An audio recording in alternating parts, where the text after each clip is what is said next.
আপোনালোকক পানীদিহি অভয়াৰণ্যখন অকণমান দৃশ্যটো দেখাই আছোঁ, শ্ল'কৈ চাই লওক। হেৰিটো হাতী দেখিছে নাই? এইটো হাতী ওলাইছে, আগলৈ আছে হাতী আছে, এইবিলাক একদম চব জীৱ জন্তু ধেৰ আছে, আপোনালোকে দেখাই আছোঁ। তো বন্ধুসকল, আজি উপস্থিত আছোঁ পানীদিহি অভয়াৰণ্য, আৰু যিখন অভয়াৰণ্য শিৱসাগৰ চহৰৰ পৰা প্ৰায় 22 কিলোমিটাৰ দূৰত অৱস্থিত এখন প্ৰাকৃতিক সৌন্দৰ্য মনোমোহাৰ এখন অভয়াৰণ্য। আৰু এই অভয়াৰণ্যখনত কেনেকুৱা কি আছে আপোনালোকক আজি দেখাই যাম বুলি আহিলোঁ। যিহেতু এতিয়া মই বহুত ওপৰত উঠি আছোঁ, একদম চাঙৰ ওপৰত উঠি আছোঁ। আপোনালোকে মোৰ বেকগ্ৰাউণ্ডটো দেখি গম পাইছে ক'ত আছোঁ, পানীদিহি অভয়াৰণ্যত আছোঁ। আৰু এই অভয়াৰণ্যখন কেনেকুৱা কি আপোনালোকক চব দেখাই আছোঁ। চাই থাকক ভিডিঅ'টো স্কিপ নকৰাকৈ, আৰু যদি ভিডিঅ'টো ভাল লাগে লাইক এটা ছাবস্ক্ৰাইব এটা কৰি দিব। ব'লক ভিডিঅ'টো ষ্টাৰ্ট। আপোনালোকক যিহেতু ভিডিঅ'টো নেদেখোৱাৰ আগতে ওপৰৰ পৰা অলপ শ্ল' মোশ্যন দেখাই দিছোঁ, শ্ল' মোশ্যনকৈ দেখাই দিছোঁ পানীদিহি অভয়াৰণ্যখনৰ অকণমান দৃশ্য এটা আপোনালোকে চাই লওক। একদম ধুনীয়াকৈ একদম শ্ল' মোশ্যন এটা দেখাই দিছোঁ, ওপৰৰ পৰা ভিউটো দেখাই দিছোঁ আপোনালোকক।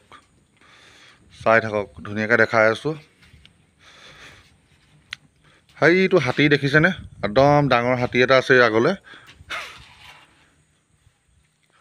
সকল, এই পানীদিহি অভয়াৰণ্যখনত 247 বিধ বিভিন্ন প্ৰজাতিৰ চৰাই দেখিবলৈ পোৱা যায়।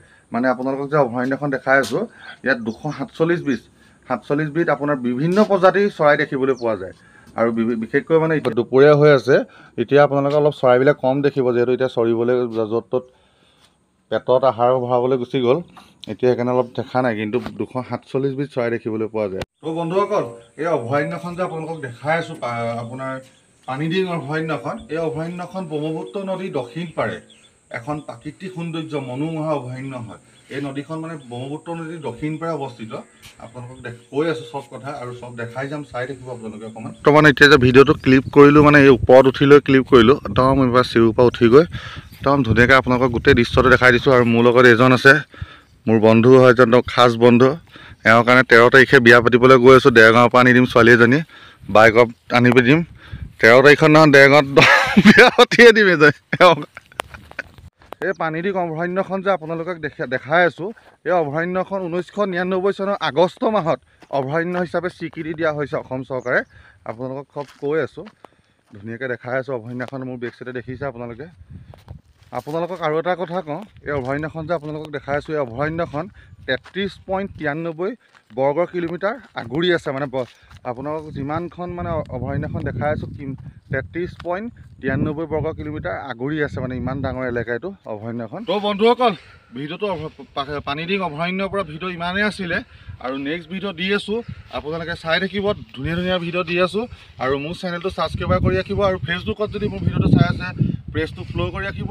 ধুনীয়া ধুনীয়া ভিডিঅ' দি আছোঁ। আজিলৈ টাই বাই বাই।